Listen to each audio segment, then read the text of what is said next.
안녕하세요. 뉴스와 사람들입니다. 지난 대선 막판 뉴스에서 윤석열은 이렇게 발언했지요. 저를 탄핵을 칠 수도 있다고 떠들고 다닙니다. 저는 하라면 하라고 합니다. 저에게는 가장 막강한 정치적 지지 세력이 있습니다. 바로 국민 아닙니까, 여러분?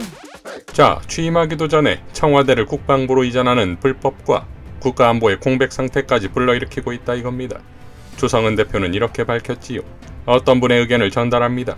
윤석열 씨의 용산 국방부 파괴 후 집무실 이전한다는 것은 이적죄 또는 여적죄에 해당할 수 있지 않은가 하는 의견입니다. 군조차도 같은 당 사람조차도 전 세계 군사긴장이 도사리는 이때에 안보 공백과 군시설 파괴를 무척이나 염려한다는데요. 시민단체들이 소송 진행할 수 있다고 하니 지켜볼 만하네요. 고작 5년짜리가 검찰한테 덤빈다는 식으로 윤석열 씨가 이야기했었는데요. 그게 4년이 될지 3년이 될지는 지켜봐야겠지요. 역사는 늘 모를 일이니까요. 이적죄 제96조 시설 파괴 이적. 적국을 위하여 전조에 기재한 군용시설 기타 물건을 파괴하거나 사용할 수 없게 한 자는 사형 또는 무기징역에 처한다. 라고 밝혔습니다.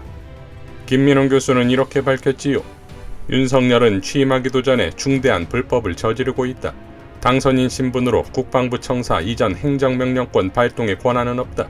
당선인 신분인 행정명령권 발동의 권한이 법적으로 존재하지 않는다. 대통령 직무실 이전과 관련해서 현 정부와 아무런 협의도 없는 상태에서 국방부 청사 이전을 일방 통보, 집행하게 할 권한은 전혀 없다. 따라서 이는 불법이다. 직무정지 요건을 충족시키고 있는 것이다. 이를 위한 거액의 예산조차 없는 상태에서 인수위 예산 초과 재정 동원 역시 불법이다. 대통령은 군 통수권자다. 당선인 신분은 국방 관련 인수인계 절차도 없이 군 통수권자나 할 수 있는 명령을 내리는 것은 명백한 헌법 위반이다. 이는 따지기에 따라서 탄핵 대상이 된다. 군 통수권자의 1차적 책임은 유기적인 안보 시스템의 관리와 보호다.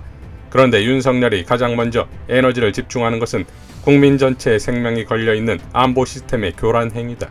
대통령이 아닌 상태에서 안보 시스템 교란을 일으키는 것은 국가전복에 해당하는 수준의 별난 기도 행위다. 문재인 정부와 민주당은 이 점에 대해 명백하게 짚고 선을 그어야 한다. 취임하기도 전에 국정에 혼란을 가져오는 중대불법 행위는 현 정부의 권한으로 다스릴 수 있다. 물론 이렇게 사안을 접근하는 경우 국정위기의 소지가 있다는 점에서 서로 절제할 필요가 있겠으나 적어도 지금 윤석열 세력이 저지르고 있는 일들이 바로 그런 문제를 그대로 지니고 있음을 국민들에게 알리는 것은 매우 필요하다. 어떤 세력이 집권하건 간에 안보 시스템 교란의 죄는 국민 생명을 위협하는 엄청난 중죄가 된다. 군 통수권자의 지위에 오를 인물이 대통령도 되기 전에 이런 교란을 주도하고 있다면 그대로 묵과할 수 없다.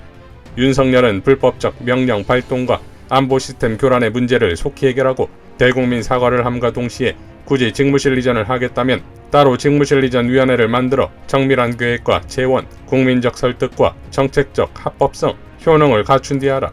그렇지 않으면 이 문제는 중대한 국민적 비판과 저항에 직면하게 될 것이다. 라고 밝혔습니다. 하승수 변호사는 이렇게 밝혔지요.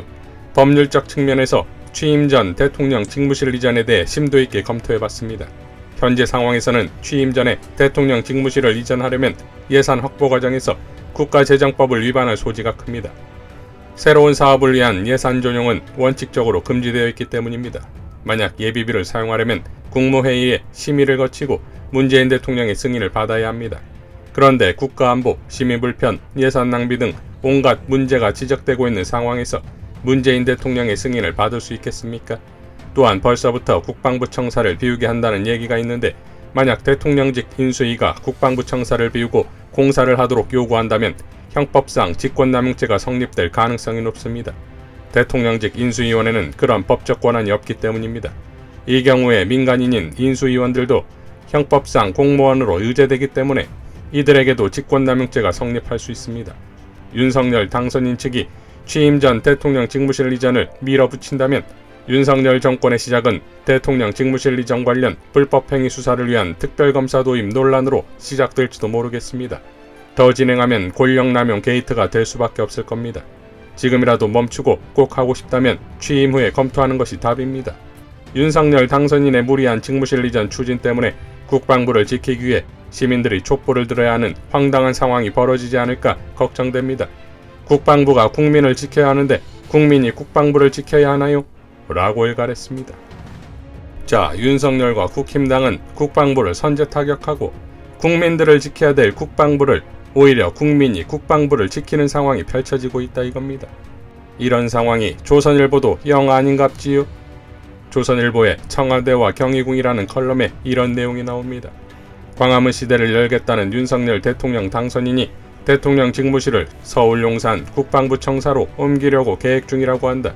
광화문 거리에 있는 정부 청사와 국방부 청사 가운데 고민 중이라는 말도 있는데 용산이 확정적이라는 말도 있다. 문득 청와대 이전과 관련해 400년 전 광해군 시대와 풍경이 겹친다. 만인의 반대 속에 궁궐 공사를 강행했다가 쫓겨난 왕이 광해군이다. 공사를 강행한 궁궐은 경덕궁, 지금의 경희궁이다. 경덕궁 공사 배경에는 성지라는 풍수술사가 있었다.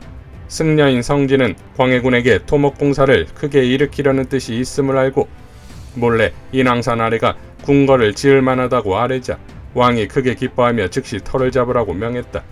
광해군에게 눈과 혀가 됐던 성지는 첨지 중추부사라는 관직에 올라 머리에 옥관자를 두르고 말을 타고 다니는 등 그 위세가 하늘을 찔렀다. 사람들은 그를 스님이라고 부르지 않고 지첨지라고 불렀다. 광해군에 대해 벼르고 있던 사람들은 바로 이 토목공사에서 쿠데타 힌트를 읽었다. 완공되기 전 광해군은 인조반정으로 쫓겨났다. 기록만 보면 광해군이 경덕궁 공사를 강행한 이유는 오직 하나, 왕기가 서렸다는 술사의 말밖에 없다. 임진왜란 초기 의주로 도주한 아버지 선조를 대신해 국가를 책임진 사람이 세자 광해였다. 대륙의 주인이 바뀔 때 실리외교로 나라를 보전한 지도자였다. 세금 체계를 개선해 국민 부담을 경감시킨 지도자였다. 그런데 불합리한 토목공사 하나에 정적들은 그를 폭군이라 부르며 끌어내려버렸다. 작은 하나가 큰 모든 것을 압도해버리는 게 정치다. 정치는 그렇게 냉혹하고 허무하다. 라고 밝혔습니다. 자, 어려서부터 영민하고 임진왜란의 선조를 대신해 전쟁을 진두지휘하는 리더십을 발휘했고 대동법까지 시행한 광해군이 어찌 윤석열과 비교가 되겠습니까? 많은 조선일보가 말하고자 하는 핵심은 궁궐 짓다 쫓겨난 왕을 들며 조선판 탄핵을 얘기하는 거 아니겠습니까? CBS 한판 승부에 출연한 이재호 역시 이렇게 밝혔지요. 이재호, 본인도 광화문 시대를 열겠다고 그랬잖아요. 그 광화문이 단순히 무슨 직무실을 옮긴다 이런 차원이 아니라 그런 정치적, 역사적 의미가 있는 자리이기 때문에 광화문으로 와야 되는 거고 용산을 가면 안 되는 것은 두 가지 이유가 있습니다. 현재 용산에는 국방부가 있는 겁니다. 지금 나라가 얼마나 위중합니까? 안보적으로, 국가적으로도 그렇잖아요. 우리 북한하고 관계에서도 그렇고 그런데 느닷없이 국방부를 다른 데로 가라. 지금 이 위중한 시기에 그것도 우선 말이 안 되는 거고 두 번째는 용산이라고 하는 데는 어떤 교수가 자리 건너 좋다. 위치가 너무 좋고 그렇기 때문에 거기로 가면 안 되는 거예요. 그러면 제2 청와대지 청와대에 있는 거나 거기에 가는 거나 자리만 바꾼 거지 뭐가 달라요. 대통령이 다시 제왕적 대통령을 내려놓고 광화문 오는 건데 오히려 용산으로 가면 제왕적 대통령을 강화하는 거예요. 그 좋은 자리에 국방부가 있으면 안 됩니까? 두 번째는 역사적으로 볼 때 거기는 우리나라로서는 뼈아픈 곳입니다. 1882년에 이모군란 때부터 일본군의 공간 수비대가 용산에 주둔하면서 그때부터 시작해서 조선군 주차사령부, 일본군 전시사령부, 일본군 사령부, 그 용산 그 일대는 우리로 봐서는 정말 대통령이 가면 안 될 자리예요. 개인 살림집 옮기는 게 아니잖아요.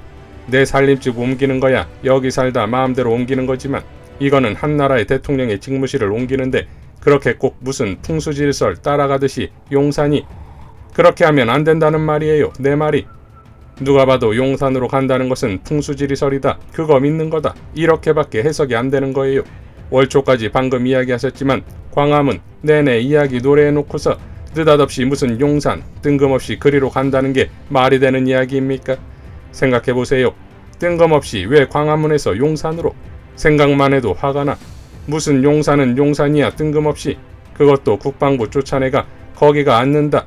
그게 어떻게 해석하겠어? 무슨 걸로 해석하겠어?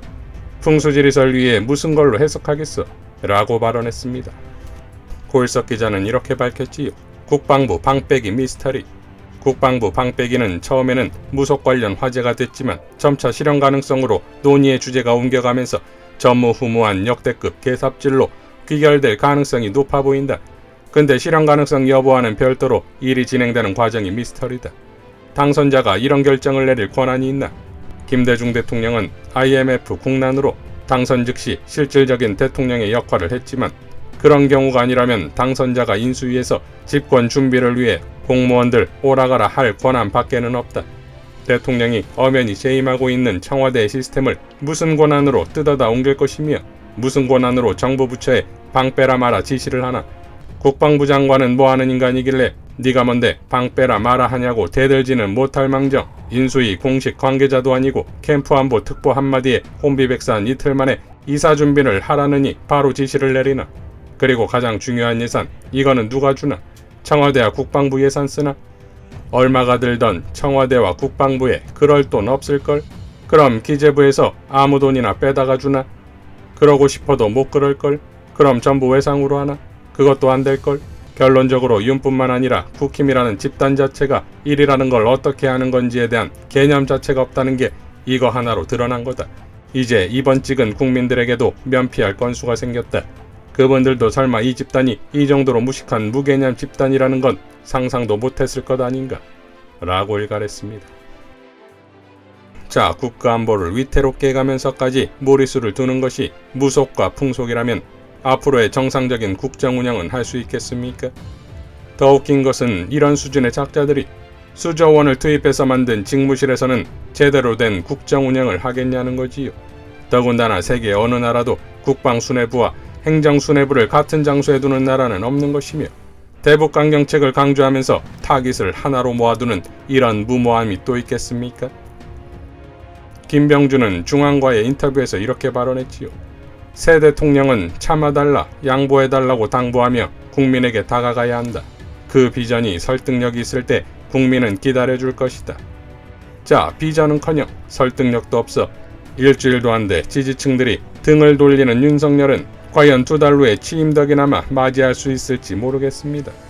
그러니 민주당은 지금 5년을 상대해야 할 상대의 실체와 수준이었던 것인지 똑똑히 보고 만반의 준비를 해야 하는 것이며 그 준비의 1순위는 바로 검찰개혁과 언론개혁 법안 처리입니다.